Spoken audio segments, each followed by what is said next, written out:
செய்தி கதம்பம்.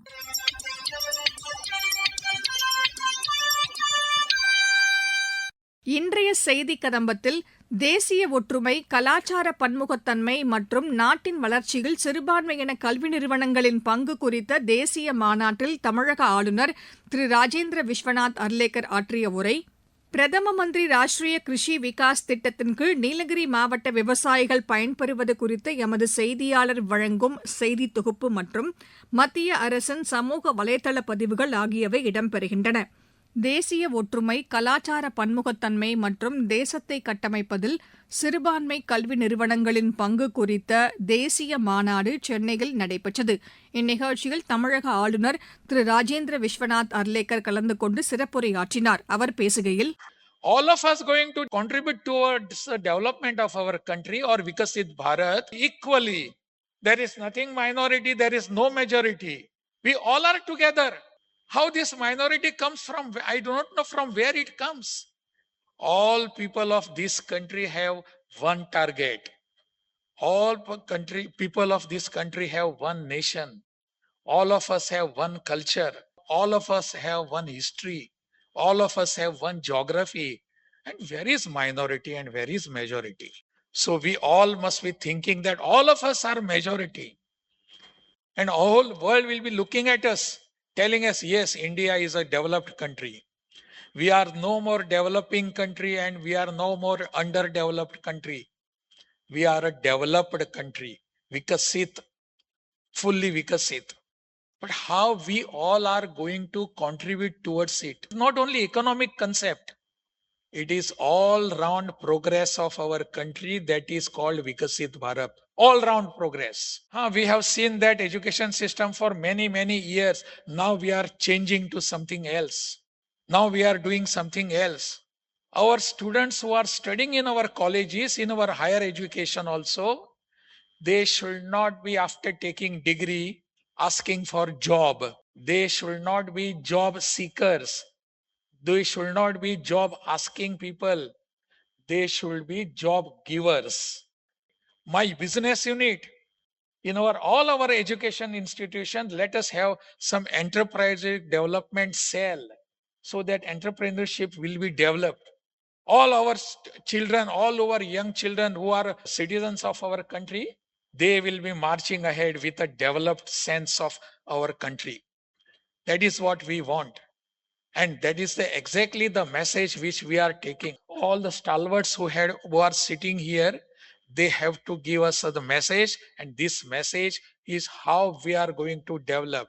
Forget that we all are minorities and majorities. Forget that we are all citizens of this country working for the development of our country together.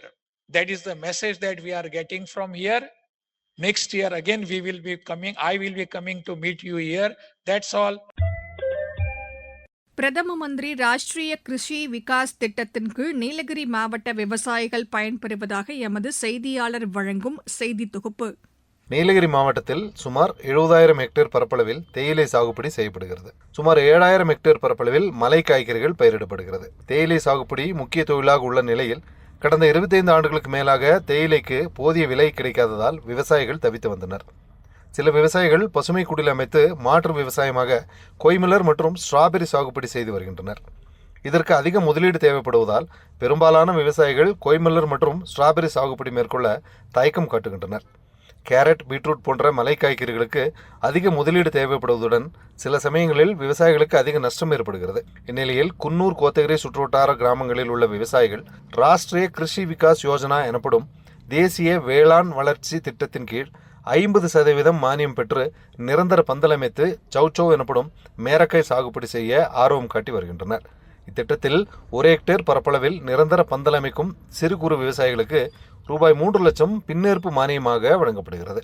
நீர் சத்து, நார் சத்து, potassium, vitamin C உள்ளிட்ட சத்துக்கள் மேரக்காயில் அதிகமாக இருப்பதால் இதற்கு நல்ல வரவேற்பு உள்ளது. கிலோ ஒன்று ரூபாய் 20 வரை கிடைப்பதால் லாபகரமாக இருப்பதாக விவசாயிகள் தெரிவிக்கின்றனர். மேலும் மத்திய அரசின் இத்திட்டத்தின் மூலம் தாங்கள் பயனடைந்ததாகவும் மத்திய அரசுக்கு நன்றியினை தெரிவிப்பதாகவும் விவசாயிகள் தெரிவித்தனர். என் பேர் சேலை. நான் விவசாயம் செஞ்சிட்ருக்கிறேன்.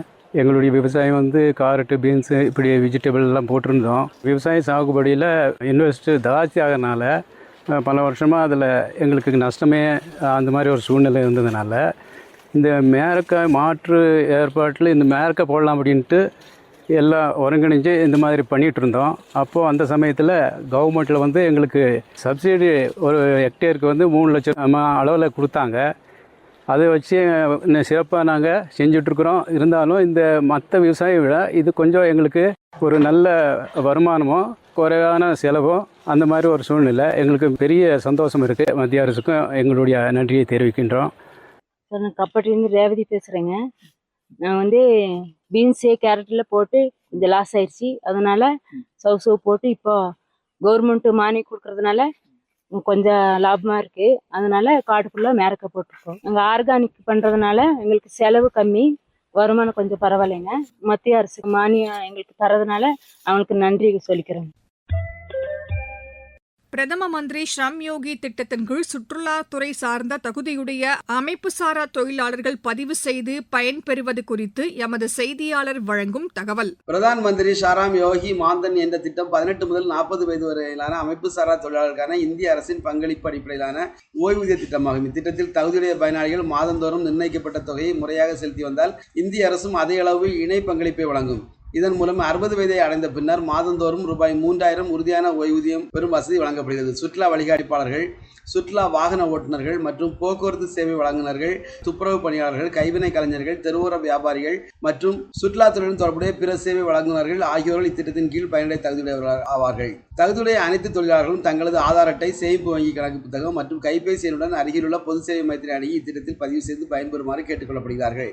எனவே நாகப்பட்டினம் மாவட்டத்தில் உள்ள சுற்றுலா சங்கங்கள், விடுதி உரிமையாளர்கள், பயண முகவர்கள், சுற்றுலா ஏற்பாட்டாளர்கள் மற்றும் சுற்றுலாத்துறையுடன் தொடர்புடைய அனைத்து பங்குதாரர்களும் இத்திட்டம் குறித்த விழிப்புணர்வை ஏற்படுத்தி தகுதியுடைய தொழிலாளர்கள் பதிவு செய்வதற்கு தேவையான ஒத்துழைப்பை வழங்குமாறும், இதன் மூலம் சுற்றுலாத்துறையில் பணிபுரியும் அமைப்புசாரா தொழிலாளர்களின் சமூக பாதுகாப்பும் பொருளாதார நிலைத்தன்மையும் உறுதி செய்யப்படும். மேலும் விவரங்களுக்கு பூம்புகார் சுற்றுலா அலுவலர் அவர்கள் அல்லது பூம்புகார் சுற்றுலா அலுவலர் வளாகத்தில் உள்ள சுற்றுலா அலுவலகம் ஆகியவற்றை நேரில் அணுகி பயன்பெறலாம். மத்திய அரசின் சமூக வலைத்தள பதிவுகள். உத்தரப்பிரதேச மாநிலம் வாரணாசிக்கு அருகே உள்ள சாரநாத் பௌத்த தலம் கடந்த மாதம் 25ஆம் தேதி யுனெஸ்கோ உலக பாரம்பரிய பட்டியலில் அதிகாரப்பூர்வமாக இணைக்கப்பட்டுள்ளதை அடுத்து மத்திய கலாச்சாரம் மற்றும் சுற்றுலாத்துறை அமைச்சர் திரு கஜேந்திர சிங் ஷெகாவத் இன்று சாரநாத்திற்கு நேரில் சென்று ஆய்வு மேற்கொண்டார்.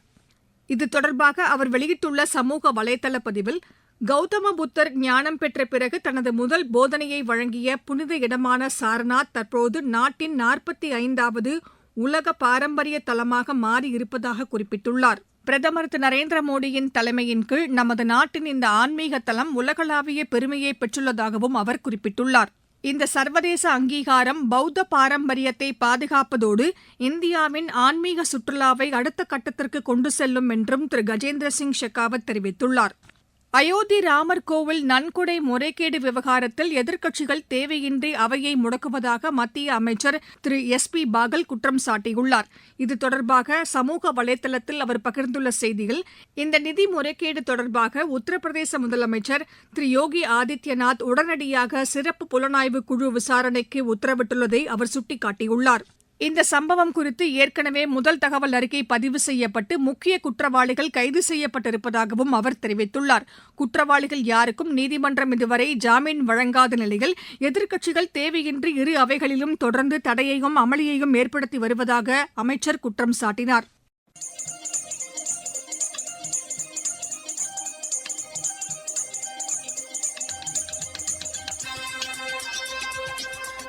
இத்துடன் இன்றைய செய்திக் கதம்பம் நிறைவு பெறுகிறது.